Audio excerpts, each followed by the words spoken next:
we're recording. Hi, Todd. Hi. How are you? Good. How are you? Good, thank you. Um, I know the main thing is discussing your experience with VEXAS Mm-hmm. and what you went through with that. But I know there also was a lot that you went through for probably 6, 7, 8 years prior to that. Can you share a little bit of that? Yeah, sure. So I had been going to a hematologist in at Cedar Sinai for probably 5 years prior to. No, it had to be longer than that. 7 years prior to my diagnosis of VEXAS in what was it, 2021? Mm-hmm. Uh, 21, I think. and I just my body wasn't able. I wasn't showing signs of.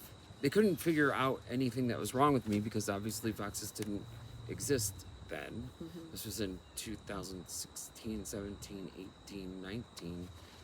So I bounced around to hospitals. I used to joke because it was like I was going to write a Zagat's guide for, Zagat's is the New York thing for all the best restaurants, and I was going to do one for the best Hospitals. emergency rooms and hospitals across the country because I had been traveling on the road so much that I was in so many different hospitals all over the country. And some were good and some were bad, some were Some had awful. good food, some So, had yeah, the food. I got the food down. I think pretty much for the most part, especially at U of M. So I know you had nose surgery. Yeah. So when in 2014, 2013, I had my first nose job, and then 2014, I had it revised. And right about 3 months after I had it revised, I ended up with sepsis and almost dying. I was on like heart control, like something to regulate my heartbeat, and I was in the ICU for like 6 or 7 days until they could get my heart regulated enough, and they found out that I had sepsis. They didn't know what it was from. Finally, about like 5 months later, I was blowing my nose in the shower, and a piece of surgical rubber came out of my sinuses. Mm-hmm. And it was right about then that all of the VEXAS or the relapsing polychondritis started. All the issues. All the issues, yeah, really started to really rear their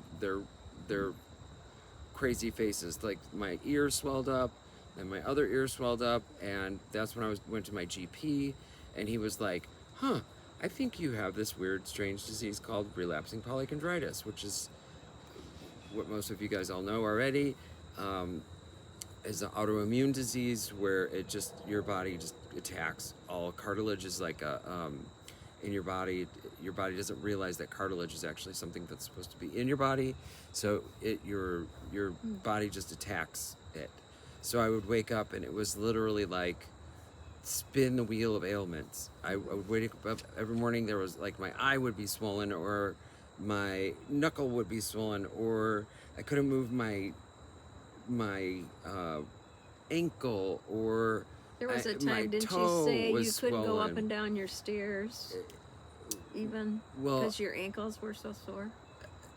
I couldn't do it because I didn't have any oxygen.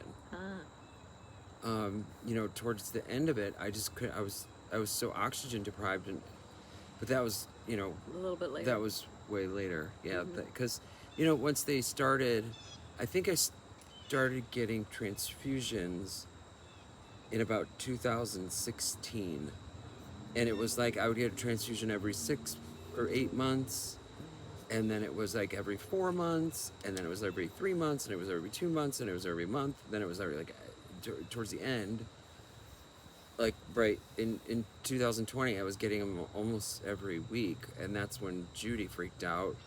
And And who's Judy? Judy Goodman, my hematologist at St. Joe's, which is now called Trinity Health, but Mm-hmm.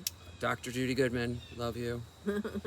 Um, and so that's when so I'd gotten COVID. Remember, I had gotten COVID in 2019, Severe COVID. severe, to where I was already my immune system was already just not great. So I I ended up, long story short, on a ventilator for I think 20 some odd days. I was down to 106 pounds when I got out of the hospital. Where were you then? I was living in Los Angeles, and I couldn't even make it up the like 7 stairs to get up to my apartment there.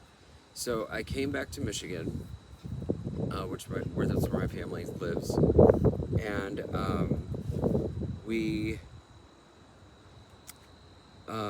I already had a relationship with my my rheumatologist at U of M, University of Michigan Hospital, in Ann Arbor. So I was like, you know what? I should just call him and see if I can get into him and see what he says.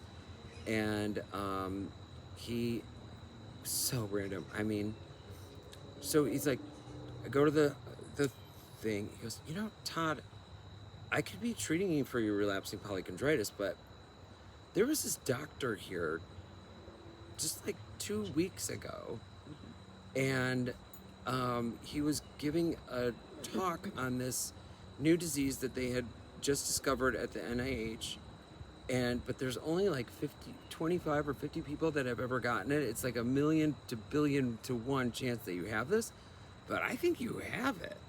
And I was like, well, like, I don't know, you guys can't diagnose me with anything else, so what, might as well try it. So that's when I went to my hematologist, Judy, and she called Dr. Beck at the NIH, had him paged over this system there at the NIH. Dr. Beck, you have a call online, whatever, on the red phone or whatever it is. And I guess he picked up the phone, and Judy said, hey, I have a patient here in Michigan that I think has the VEXAS syndrome that you just discovered. And Beck said to her, oh God, I thought this was an emergency. She goes, this is a fucking emergency. This kid is about to die. He's transfusion dependent. Like, he's not doing good, whatever. So we ended up pulling an extra vial of blood, because I used to have to get my blood tested every week to find out what my hemoglobin was. And for some reason, so we were able to pull an extra pink vial, and I FedExed it to NIH.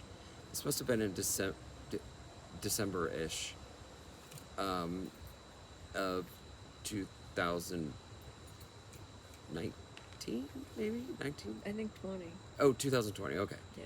And that's when they called me back. My birthday was January 18th, so just right a couple weeks later. And Marcella Ferrata and Dr. Beck called me, and I was like in bed, sick, of course. And they're like, "Happy birthday! We just wanted to make sure, see how you were doing, and we also wanted to tell you that you tested positive for VEXAS." And I like let out a scream of like gratitude. Like, I was so excited. I was like, no way, thank you so much. And they were like, okay, well, that's not at all what we were expecting to get from you. This is not a great disease to have. There's a lot of work, and I'm like, but at least you I was able to be diagnosed with something, An answer, and get an answer of what I have. And because it's been so frustrating for 8 years, I've been going and suffering with this, whatever, with VEXAS. And I really think that I started showing symptoms when I was in my 30s. I was reading some of the other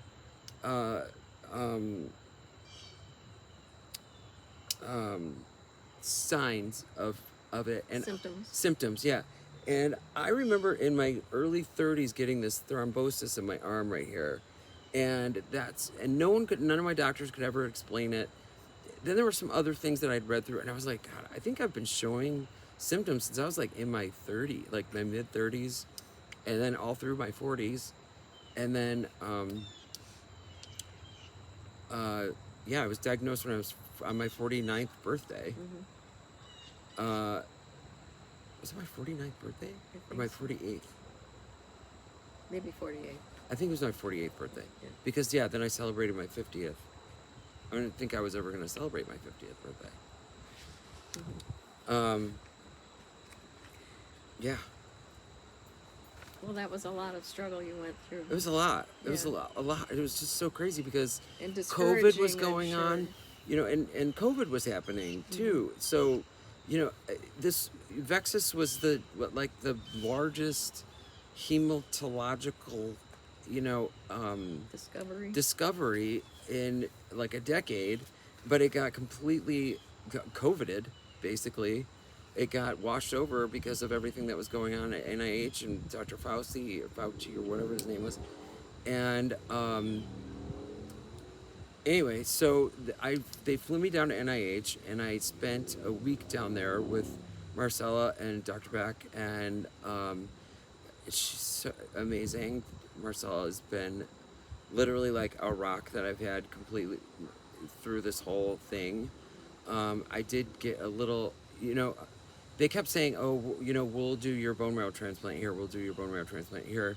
And then, but they weren't open, and then they weren't this, and then they were that. And I just ended up getting so sick. I was like, you know what, screw this, I've got to get it done. So we went to U of M, and they had agreed to do with it. their blessing. With the Yeah. NIH's blessing and guidance. Right. And there was, I guess, at the time, I thought that there was two people that were ahead of me. I thought that there was a guy 1 month ahead of me. So let's get into this. So it took about a year for me to go from diagnosis to Testing. all through testing and all sorts of stuff, and then until I actually entered the hospital for my bone marrow stem cell transplant, which was December 9th of 2021. Plus, they had to find your donor. Yeah, and they found my donor in that year, who was Connie. Love you, Connie. Thank you for saving my life.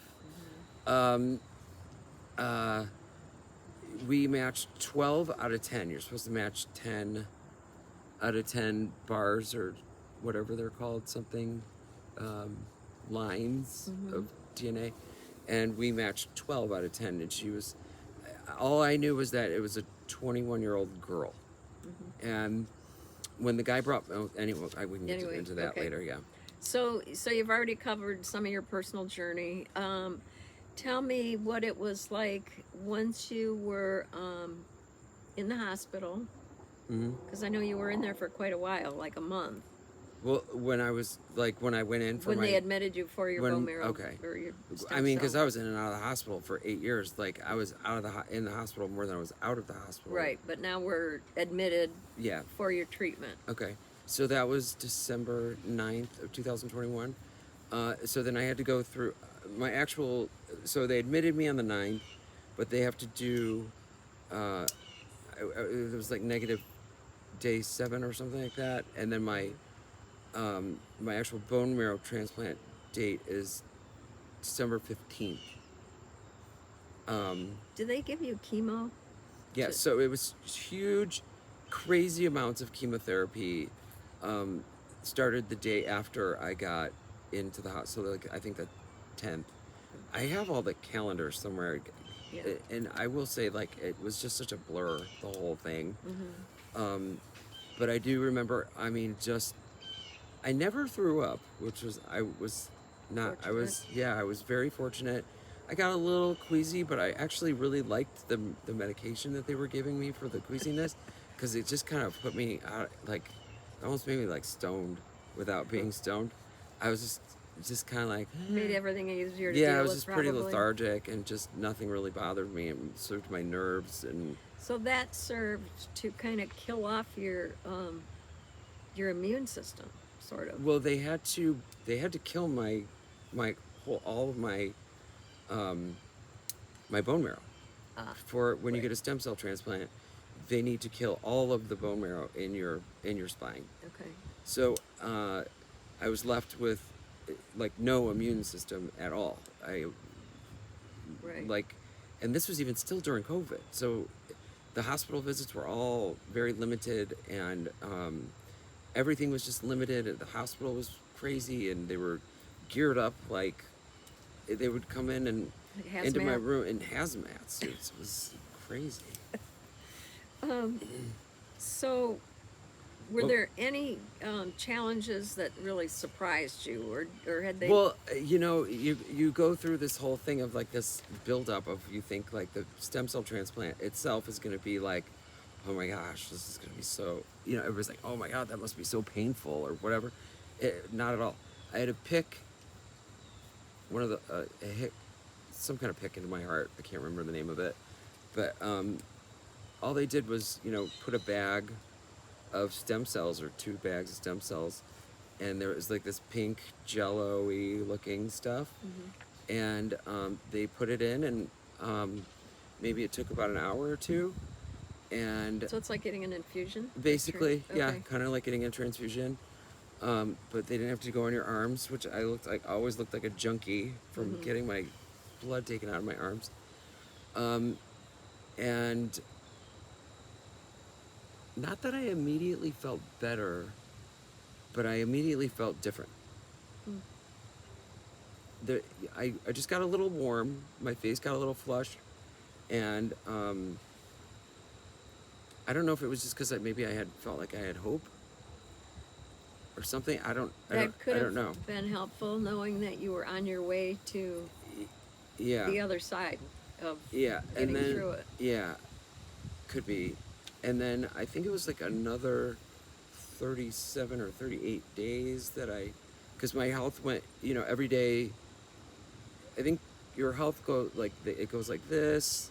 To do this chart, because they have to take all these, all your uh, blood counts and all that stuff, and so you have to get your blood count to like this certain level for them to be able to transfuse or put the transplant in of the stem cells, and then your body like gradually starts to come back.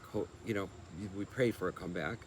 And some people get GVH, graft versus host, which I That's did. like rejection. Yeah, a little bit of rejection, which I did get a little bit around January 4th, 5th, 6th ish. My health I was kind of touch and go for a little while, but it pulled through. They gave me other drugs, or just kind of knocked me out for a while, and put me on. I don't even remember what they were putting on. Truthfully, Support there was just so drugs. many things Right. that I was on. So many drugs. There's so many things. So I'm sure you had a lot of support from family or friends or acquaintances Mhm. that helped you get through that. Can you share some of that? Well, yeah. I mean, well, definitely my family was supportive. I was very blessed to have a random friend of mine that had kind of come into my life, who was a full-on doctor, and her name was Susan, and she monitored my health like a doctor, like Mm-hmm. on spot. And then after I got out of the hospital, she came and lived with me for because after you get out of the hospital, you have to be kind of confined for, they say, about 100 days, Mm-hmm. which I think I did maybe 80, right? Maybe not, but you could leave to go to your Appointments. appointments and things like that. But pretty much, I mean, but I was so knocked out, still tired, didn't have any hair, Mm-hmm. bloated. Those, but I finally was. Oh, I remember when I first got my uh, transplant. I asked them, I think the next day or the day after, if I was on any steroids. I said, "Am I still on prednisone?" And they're like, "No, you've been on prednisone for like 4 days." And I was like, "What?" Because I had been on prednisone for so long, Yeah. I didn't even know what it was like to not be on prednisone. And prednisone, any of you who have been on prednisone, oh my God, it's horrifying. It's a horrible, horrible, horrible drug. I wanted to kill everybody around me and then eat them. I was starving all the time, and I was so angry and agitated and just like, "Urgh," like even it was just, yeah. So anyway, having that out of my life, it, oh God, that was just a blessing in itself. Um, so, were there any? Well, that was a specific moment that stood out to you that was positive. Yeah, You were feeling a little better from not having those. definitely. Um, were there any coping mechanisms that you? Well, my therapist, oh man, I don't even know what I would have done without my therapist and my dogs. Mhm. Um, God bless my therapist, man. There, you cannot go through something like this without having a good therapist. Mhm. I, because there's no way that anybody in your family or any of your friends or anybody that you think that you can rely, you will end up driving a wedge between those people, and you need. I can't even stress how much a therapist, how important having a therapist is going through this with the PTSD, the coping, the the guilt of survival, the survival guilt that you have afterwards. Um, and then like you almost have this like kind of like, why did I make it? Like it it's Like a what's the? very it's a very mind the whole process really does a deal with your mind. What gets in your head? Oh yeah, definitely. So, how has surviving this experience, has it changed your perspective on life? I would imagine it would. I mean, the gratitude that I have now is over the charts. I'm like, I mean, I went from, well, first of all, I mean, I traveled the world. I literally traveled around the world. I Which you could never have I done. could never have done prior. Um, I uh, I embrace every day, every beautiful day that there is. I mean, this morning I went for a 5.5 mile walk. I've been trying to walk every day. I've been doing my boot camp classes. I mean, it took me a long time to get to this, and it was, I think, 2 years of physical therapy because after the stem cell transplant, I had extra stem cells in my shoulders and my hips, and so I had to go to physical therapy 3 times, 4 times a week to work on those joints.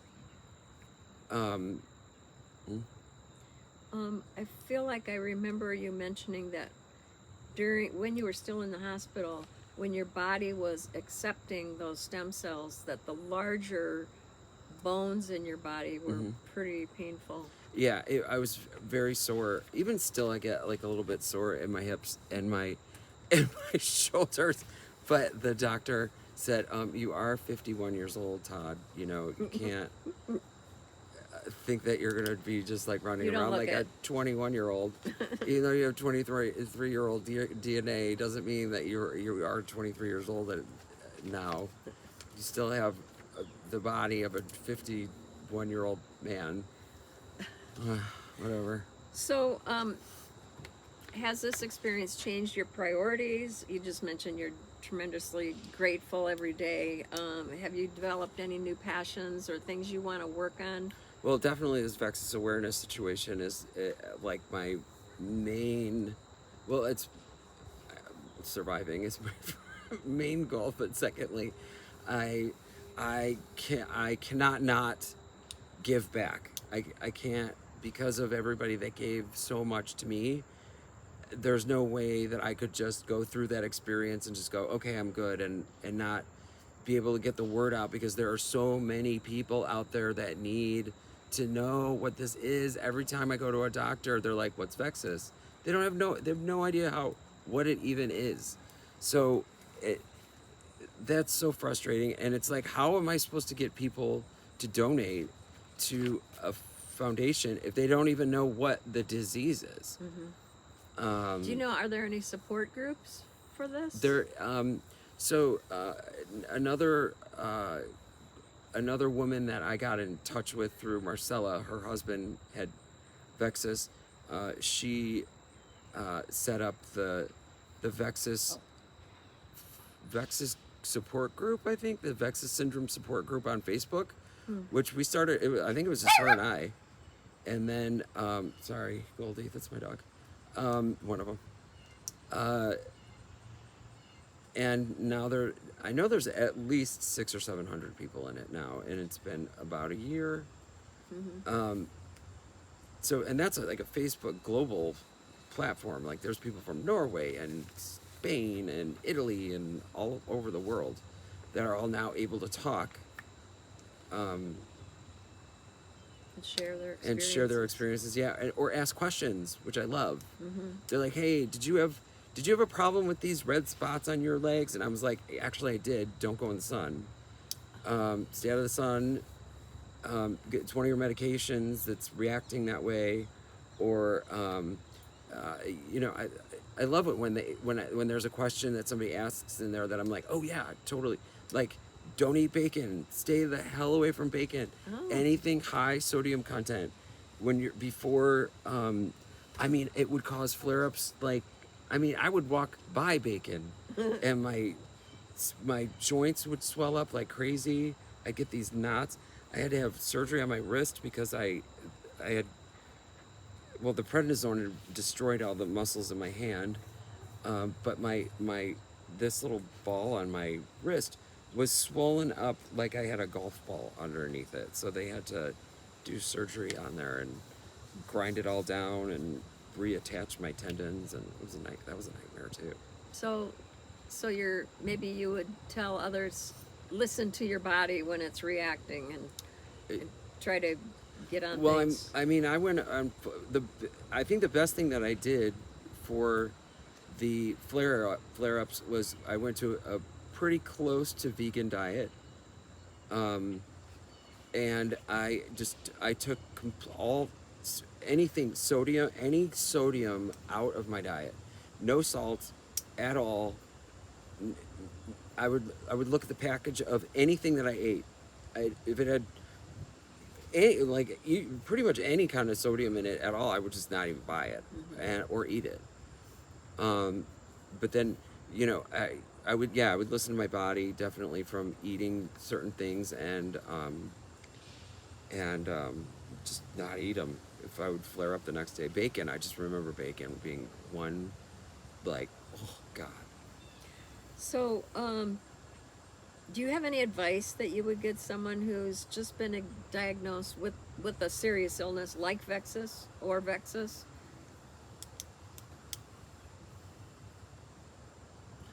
Definitely get as many opinions from doctors. Don't listen to one doctor. Go to multiple doctors before you take anyone's full-on advice. I definitely think if you think that you have VEXAS, or your doctor's tested you for VEXAS, and you're finding yourself that you have this relapsing polychondritis, but then you're also not able to keep hemoglobin levels correct, definitely get checked. I think any GP, if they know what it is, will the mosquitoes out here. Will test you, or at least get a hold of Marcella. Get a hold of Marcella Ferrata. You can find her at University of Maryland. Perfect. Is there, or through the website here. There you go. So to wrap it up, can you just share a specific story or a moment from your journey that kind of pulls it all together regarding your resilience and your determination to get through this thing? Because it was tough, I'm sure.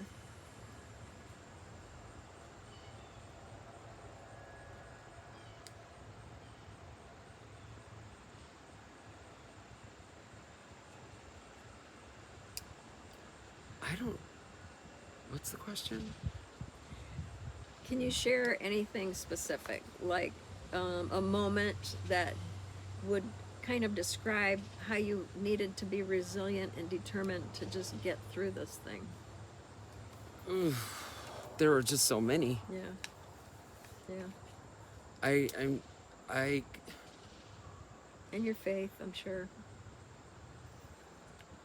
I mean, the way that all of this stuff came together, there is no way that there is not some kind of higher power going on up there. I mean, I can't even.